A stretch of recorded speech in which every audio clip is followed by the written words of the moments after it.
ఈనాడు మరికొద్ది గంటల్లో మనం వైకుంఠ ఏకాదశి పర్వదిన కార్యక్రమాలు ప్రారంభమవుతున్నాయి. దేవదేవుని యొక్క ఆశీస్సుల కొరకు లక్షలాది మంది అన్ని ప్రాంతాల నుంచి ఇక్కడికి వస్తున్నటువంటి తరుణంలో ఇదొక దుస్సంఘటన ఇక్కడ జరిగింది. ఈ సంఘటన పట్ల మన ముఖ్యమంత్రి శ్రీ చంద్రబాబు నాయుడు గారు ఆయన దిగ్భ్రాంతిని వ్యక్తం చేయడం, వారితో మరి భారత ప్రధానమంత్రి గారు కూడా వారి యొక్క బాధను వ్యక్తం చేయడం, ఉప ముఖ్యమంత్రి గారు కూడా వారి బాధను వ్యక్తం చేయడం, ఇవన్నీ కూడా చూడడం జరిగింది.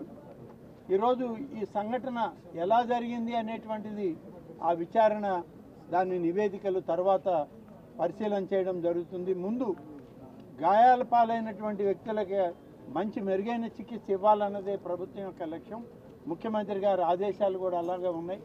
దాదాపు ఇప్పుడు చనిపోయినటువంటి కుటుంబాల్లో ఏ విధంగా అయితే వాళ్ళకి నష్టం జరిగిందో ఆ నష్టాన్ని మనుషులను అయితే తీసుకురాలేదు, కానీ ప్రభుత్వం ఆ కుటుంబాలను ఆదుకోవాలని చేసే ప్రయత్నంలో ఇప్పుడే మా రెవెన్యూ మంత్రి గారు ముఖ్యమంత్రి గారి ఆలోచనని ప్రకటించడం జరిగింది.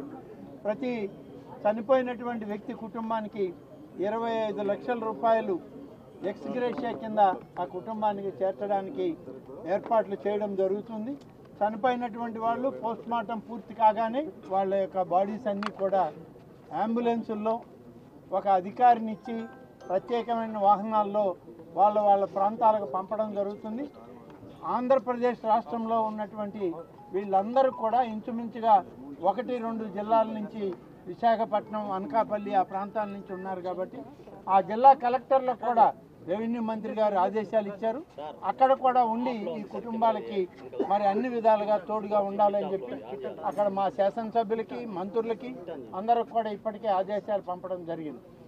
ఈ సమస్య ఎలా వచ్చింది ఏంది అనేటువంటి దాని మీద సమన్వయ లోపమా లేకుంటే ఏదైనా తొందరపాటు చర్య జరిగిందా అనేది విచారణ నివేదిక రాగానే దాని మీద సరైనటువంటి చర్యలు తీసుకుంటామనేటువంటి మాట ఇవాళ ప్రభుత్వం ఈ సందర్భంగా తెలియజేస్తుంది.